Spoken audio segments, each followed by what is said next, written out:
시간이 되도록 우리의 심령들을 붙잡아 주시옵시고 하나님께서 영광 받아 주시옵소서.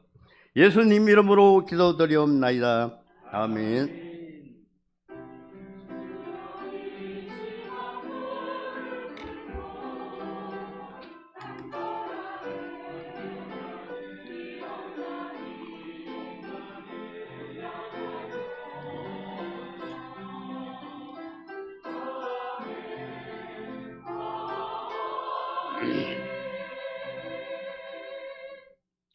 하나님 말씀 창세기 44장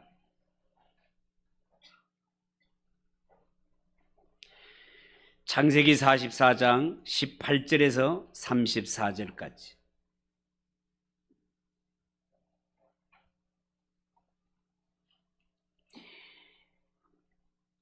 한 절씩 교독합시다. 18절입니다. 유다가 그에게 가까이 가서 이르되 내 주여 원하건대 당신의 종에게 내 주의 귀에 한 말씀을 아뢰게 하소서.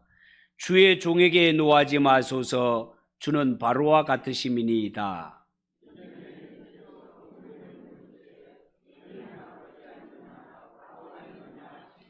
우리가 내 주께 아뢰되 우리에게 아버지가 있으니 노인이요 또 그가 노년에 얻은 아들 청년이 있으니 그의 형은 죽고 그의 어머니가 남긴 것은 그뿐이므로 그의 아버지가 그를 사랑하나이다 하였더니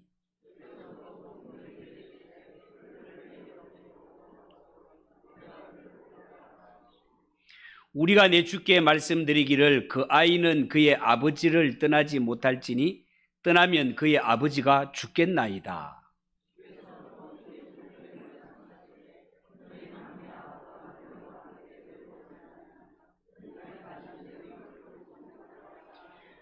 우리가 주의 종 우리 아버지에게로 도로 올라가서 내 주의 말씀을 그에게 아뢰었나이다.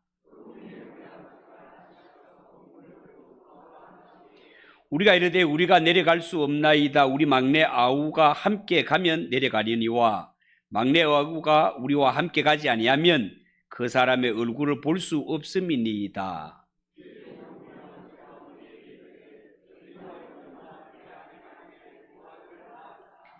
하나는 내게서 나갔으므로 내가 말하기를 틀림없이 찢겨 죽었다 하고 내가 지금까지 그를 보지 못하였거늘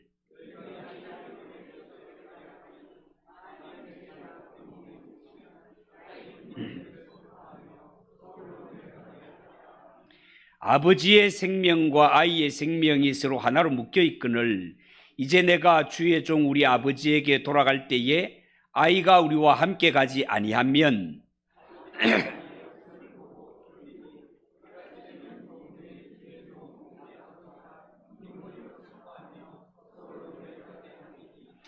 주의 종이 내 아버지에게 아이를 담보하기를 내가 이를 아버지께로 데리고 돌아오지 아니하면 영영이 아버지께 죄짐을 지리이다 하였사오니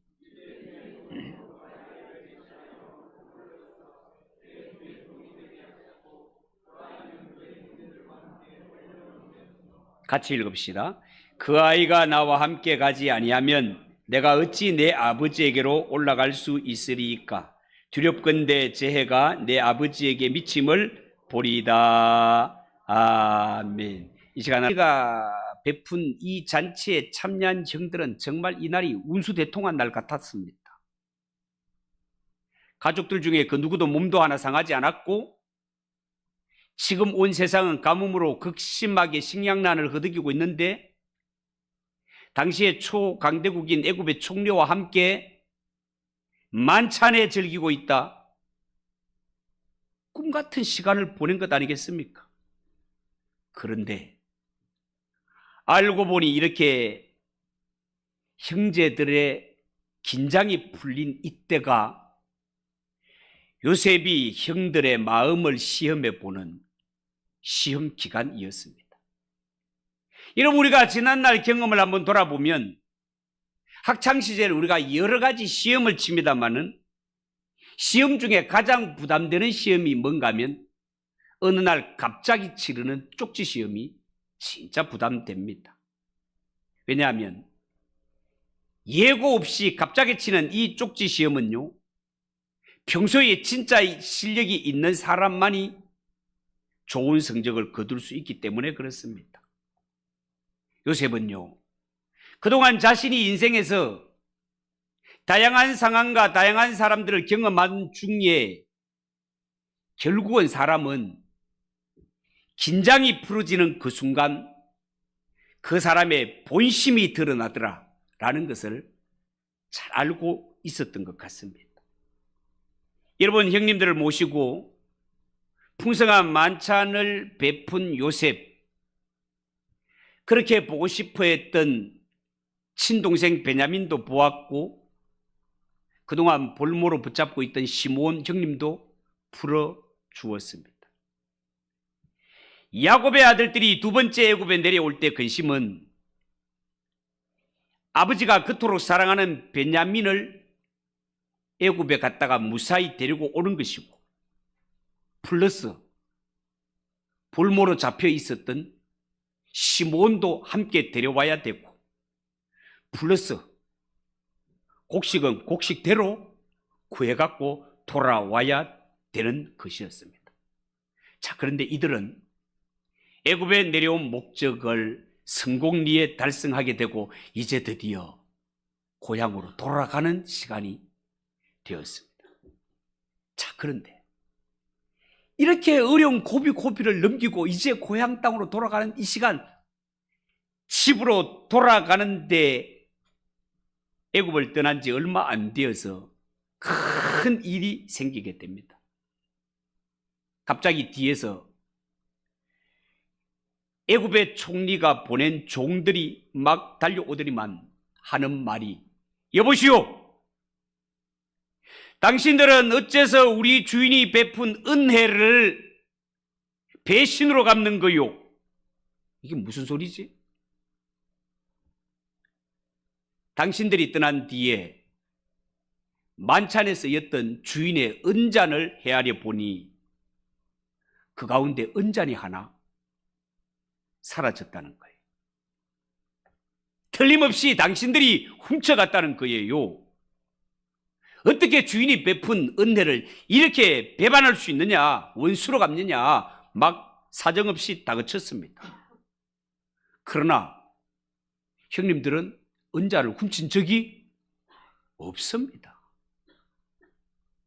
요셉이 이 일을 꾸민 것입니다. 형들은 이 사실을 알지도 못하고 있으니까 우리는 절대로 주인의 은잔을 훔치지 않았습니다 라고 딱 잡아 뗐지만 종들은 막무가내였습니다. 그래서 성경에 보면 야곱의 아들들이 뭐라고 하는가 하면, 만약에 우리 짐 속에서 당신의 주인의 은잔이 나오면 그 잔이 나온 그 사람 짐을 살펴서 나왔다면 그는 죽을 것이요. 그는 죽을 것이요. 우리는 당신들의 종이 되겠습니다. 이렇게 다짐을 합니다. 그리고 나서 종은 요셉의 형들의 짐을 조사하기 시작합니다. 그런데 이게 웬일입니까? 베냐민의 곡식 자루 안에서 문제의 은잔이 툭 튀어나오는 것 아닙니까? 여러분, 베냐민은 은잔을 훔친 적이 없지만 보는 앞에서 은잔이 베냐민의 짐에서 나왔단 말이죠. 이제는 꼼짝없이 베냐민이 도둑질한 죄로 애굽의 종으로 붙들릴 수밖에 없는 이 기가 막힌 처지에 놓이게 된 것입니다. 큰일 났습니다. 베냐민이 어떤 아들인데 자칫하면 이 베냐민을 빼앗긴 채 애굽에서 쫓겨날 위기를 맞이하게 되었습니다. 야곱의 아들들은 이 일을 어찌할 바 모르고 당황했습니다. 어쩌지 큰일 났다, 이거 어쩐 일이고. 모두가 이렇게 힘들어할 때 이 결정적인 순간 야곱의 아들 가운데 유다가 나서서 애굽 총리에게 간청을 합니다. 중요한 것은요, 유다의 이 간청을 통하여서 야곱의 아들들이 위기에서 벗어날 수 있게 되고 나중에 보면 알겠지만 이 간청을 통하여서 애굽의 총리가 자신의 정체를 밝히게 되는 계기가 되었다는 것입니다. 자, 오늘 본문을 보면서 첫 번째 우리가 살펴볼 것은 유다가 베냐민을 위해서 변호를 나섰다는 겁니다. 여러분, 지금 형들에게는 본이든 본이가 아니든 큰일이 났습니다. 유다는 총리에게 무슨 말을 합니까? 베냐민은 절대로 남의 물건을 훔칠 아이가 아닙니다. 이런 변명을 하지 않습니다. 총리님, 한 번만 용서해 주시면 다시는 이런 일이 없도록 하겠습니다라고 용서를 빌지도 않습니다. 유다는 이 결정적인 순간에요, 총리시여, 내가 이 베냐민을 대신해서 종이 될 테니 이 베냐민은 내 아버지 계신 고향으로 돌려보내주세요. 나를 잡으세요. 죽이려면 날 죽이세요. 그리고 이 아이는 아버지에게 보내주세요. 이렇게 청합니다. 여러분, 유다의 이 변호를 들을 때 보고 듣는 이로 하여금 마음이 찡해지게 하는 장면 아닙니까? 이 세상 보통 사람들은 보통 이런 위기를 당하면 100% 변명하기를 좋아합니다. 그 변명의 내용을 들어보면 뻔합니다. 나는 아무 잘못이 없는데 무조건 제가 잘못했다는 것입니다. 그런데 지금 이런 상황에서 유다는 동생의 잘못을 전폭적으로 내가 감당하겠다고 나섰습니다. 여러분, 사람이 이 세상에서요 가장 아름답고 가장 위대하게 보일 때가 바로 이런 때입니다. 일은 터졌는데 아무도 책임지려 하지 않고 변명만 늘어놓는 이때에 남을 어려움에서 구원하기 위해 자기 자신을 포기하고 전적으로 모든 책임을 떠맡는 이 유다의 모습이 너무너무 감동적이지 않습니까? 유다는요, 이 베냐민이 아버지에게 얼마나 소중한 아들인지 그것을 애굽의 총리에게 소상하게 설명하고 있습니다. 그리고 이 베냐민은 보통 아들이 아니라 고향 땅에 있는 늙은 아버지가 생명처럼 여기는 아들이라는 것입니다. 애굽의 총리가 너희가 곡식을 구하려면 다음에 올 때 집에 있다는 그 막내 동생을 꼭 데려와라. 그래야 너희의 정직함을 내가 믿겠다라고 한 그 말 때문에 베냐민을 데리고 오긴 했지만 만약에 이 베냐민이 아버지에게로 돌아가지 못한다면 요셉을 잃고 난 후에 베냐민까지 잃는다면 아버지는 이 소식에 죽고 말 것이고 아버지가 죽는다면 우리 집안 자체는 망하게 되고 말 것입니다. 이런 이야기를 유다가 지금 변호하고 있습니다. 자, 두 번째 오늘 살펴볼 것은 지금 요셉은 이런 일을 꾸민 것이 이 일을 통해 형들에게 뭔가 확인하고 싶은 것이 있다는 겁니다. 여러분, 요셉이 베냐민의 짐 속에 은잔을 넣어서 이 베냐민으로 하여금 도둑으로 몰아서 애굽에 붙잡아 두려는 이 연극을 꾸민 이유가 뭡니까? 금방 말씀드린 대로 형님들에게 뭔가 확인하고 싶은 것이 있기 때문에 그렇습니다. 그게 뭘까요? 이 형들이 요셉 자신을 팔아먹은 후에 그동안 형들과 가족이 어떻게 변했느냐 하는 것을 알고 싶은 것입니다. 여러분, 야곱의 집에는 아버지의 사랑을 가장 많이 받았던 아들이 요셉이었죠. 그러니까 우리가 볼 때는 어쩌면 야곱의 집에 요셉이 가장 유력자였다라고 볼 수도 있겠습니다. 그렇지만 실제로 요셉은 형제 가운데 가장 약자였습니다. 왜냐하면 그때 당시에 이미 요셉의 친어머니는 죽었을 때입니다. 요셉이 어린 시절에 엄마가 돌아가셨다.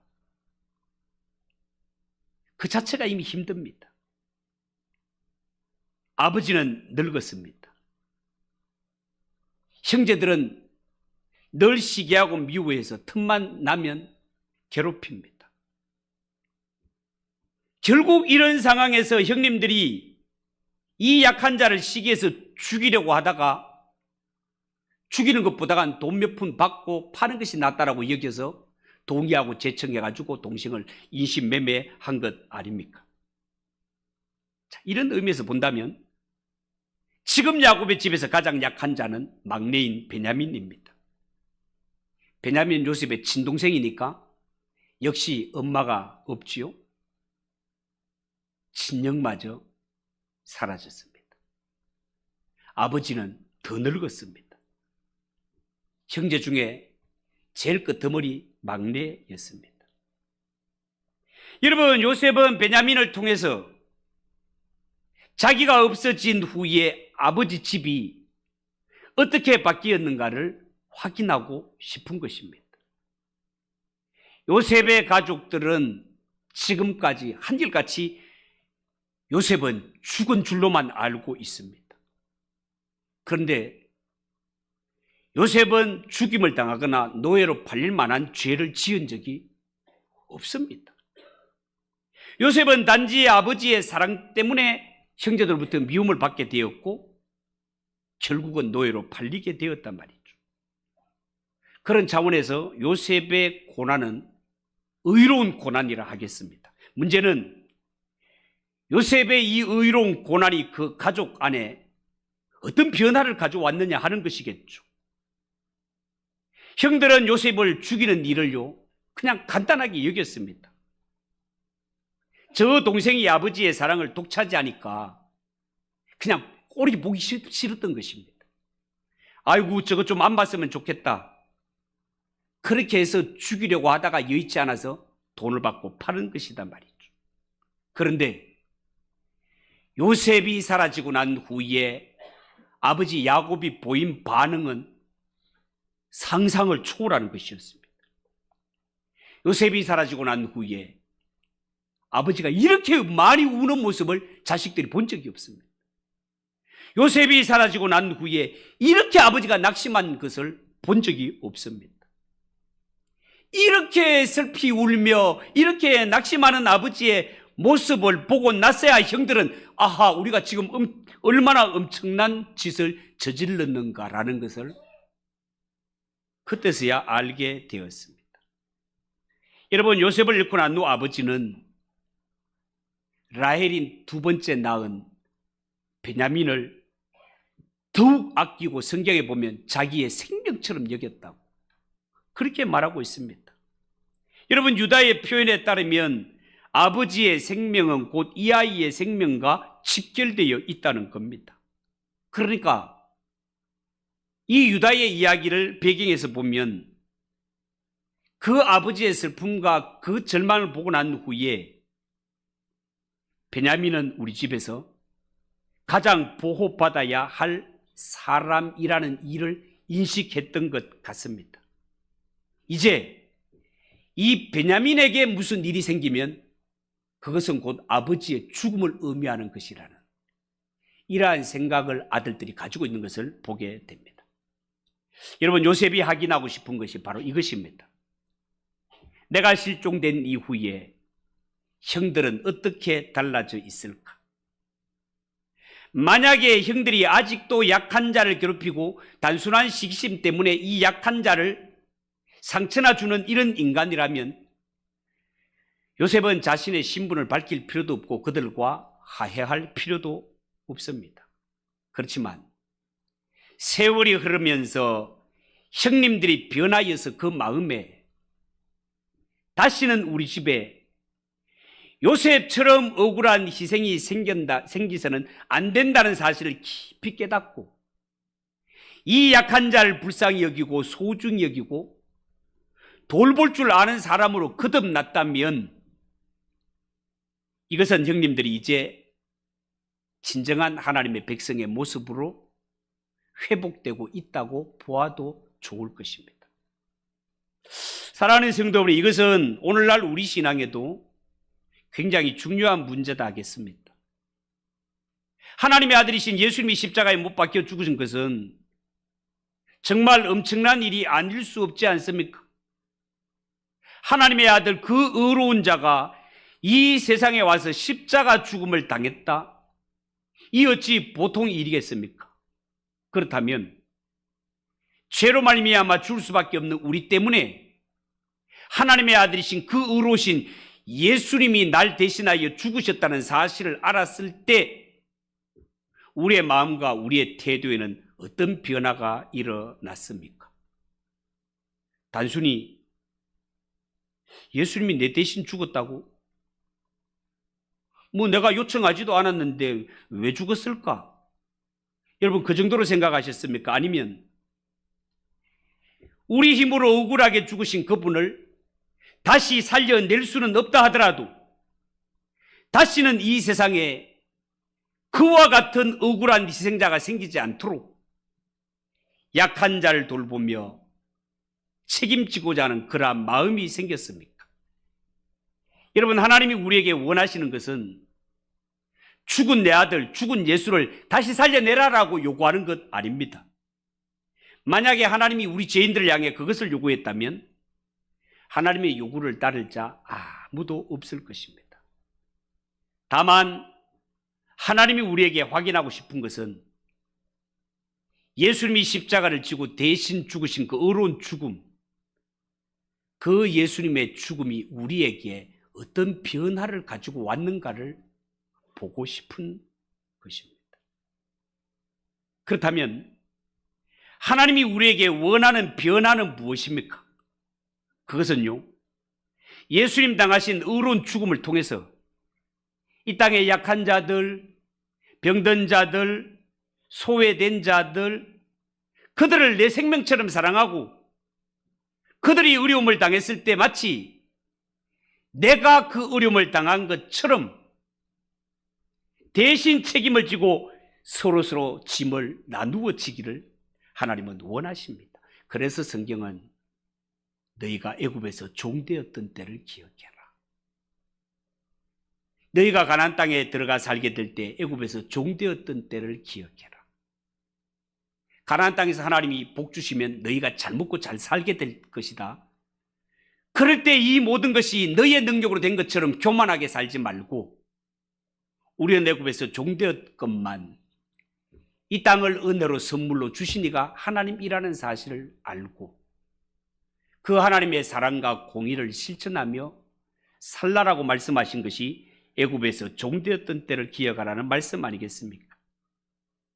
여러분, 예수님의 죽음은 이 땅의 죄인들이 말도 안 되는 이유를 붙어서 죽인 억울한 죽음이라는 것을 깨닫는다면 너희가 사는 주위에 절대로 억울한 일을 당하는 자가 없도록 작게는 시기하고 의견 차이로 인해 가지고 다른 사람에게 마음의 상처를 주는 이런 일이 없도록 적어도 예수를 주님으로 고백하는 교회 공동체에 살고 있다면 우리를 향하여 하나님이 어떤 마음을 가지셨으며 예수님이 우리를 어떻게 사랑하고 용서했는지를 생각하고 실천하며 살아라.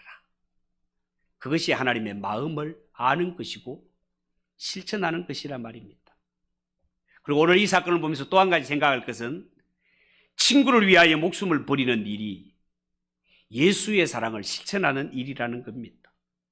여러분, 예수님은 말씀하시기를 사람이 친구를 위하여 자기 목숨을 버리면 이에서 더 큰 사랑이 없다라고 말씀하셨습니다. 세상이 사람을 평가할 때는요, 그 사람이 어떤 가문에서 태어났나, 그 사람이 얼마나 많이 배웠나, 그 사람이 얼마나 성공했나 이것을 기준으로 삼지만 하나님은 사람을 평가하실 때 그렇지 않습니다. 너희가 이 땅에 살아갈 때 무엇을 의지하며 살았냐? 너희가 이 땅에 살아갈 때 얼마나 예수 사랑 깨달아 변화된 삶을 살았느냐를 기준으로 삼고 보십니다.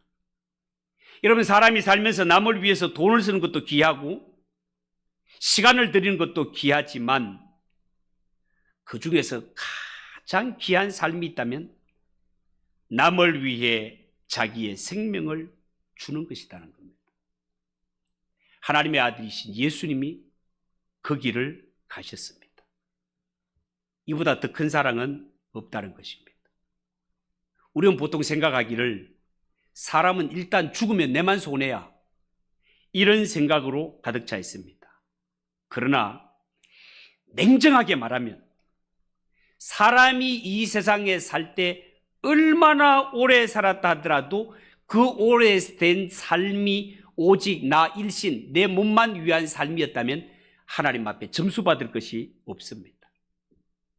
하나님 앞에 점수가 되는 삶은 오직 내가 아니라 남을 위해 땀 흘리고 남을 위해 헌신한 삶만이 하나님 앞에 점수로 매겨진다는 사실을 명심하고 친구를 위하여 목숨을 버리는 것, 이보다 더 큰 사랑이 없으며 예수님이 그 길을 가셨다는 겁니다. 그래서 우리는 유다처럼 변호하고 유다처럼 기도하며 살자는 것입니다.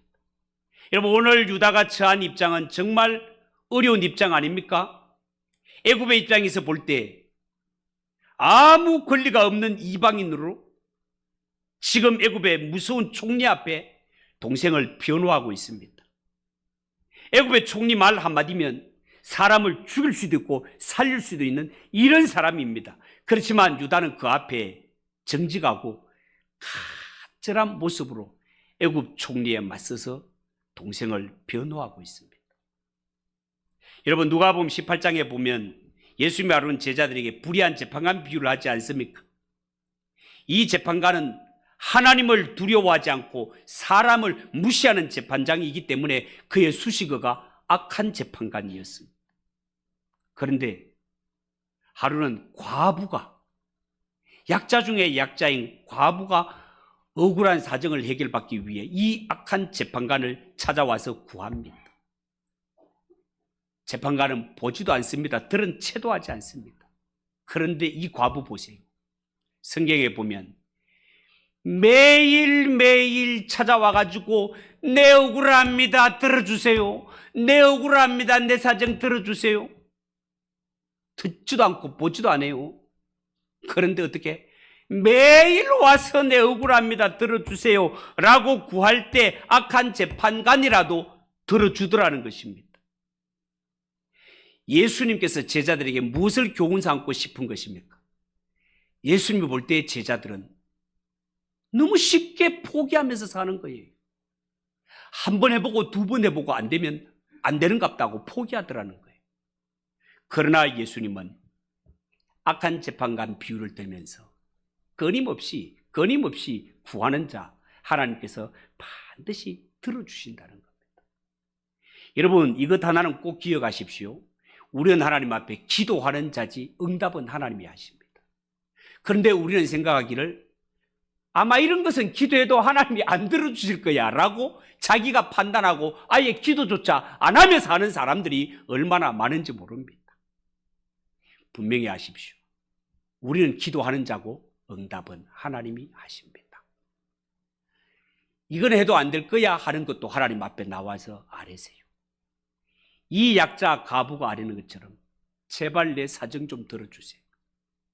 이것은 하나님이 아니면 해결이 되지 않아요. 하나님, 제발 제 이야기 좀 들어주세요. 이렇게 간절히 기도할 때 악한 재판관도 들어보고 해주듯이 하나님이 불쌍히 여기시면 홍해도 갈라지고 여리고성도 무너지는 역사가 일어나는 줄 믿으시기 바랍니다. 기도는 내가 하고 응답은 하나님이 하십니다. 오늘날 우리 주위에 진정 약한 자가 누군지를 돌아보고 이 예수님의 사랑을 안고 유다가 변호하는 이러한 마음, 차라리 날 죽이더라도 이 사람은 고향으로 돌려보내주세요. 문제가 터졌을 때 변명하기에 급급한 이런 것이 아니라 내가 책임지겠습니다 라고 안을 때 하나님께서는 이러한 문제도 깨끗이 해결해 주시는 하나님이신 줄 알고 이런 마음 품고 살아가는 저와 여러분 되시기를 주님의 이름으로 축복합니다. 기도하겠습니다. 하나님 아버지 은혜를 감사합니다. 오늘 베냐민을 변호하는 유다의 모습을 보면서 하나님, 우리가 정말 문제를 해결해 갈 때 어떤 자세인지 우리 자신들을 한번 돌아봅니다. 하나님 아버지, 하나님 앞에 우리는 기도하는 자요, 응답은 하나님의 하심을 믿고 우리는 긍휼하고 인자하신 하나님 앞에 기도하며 나가며 응답받는 우리 성도들이 되게 하옵소서. 예수님의 이름으로 기도하옵나이다. 아멘. 286장 찬송하겠습니다.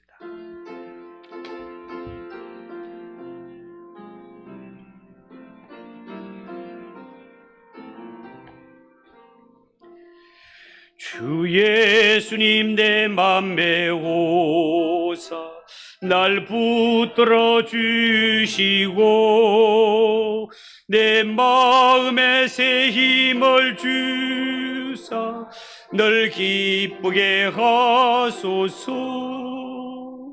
사랑의 주 내 마음속에 찾아오사 내 모든 죄 사하시고 내 상한 맘 고치소.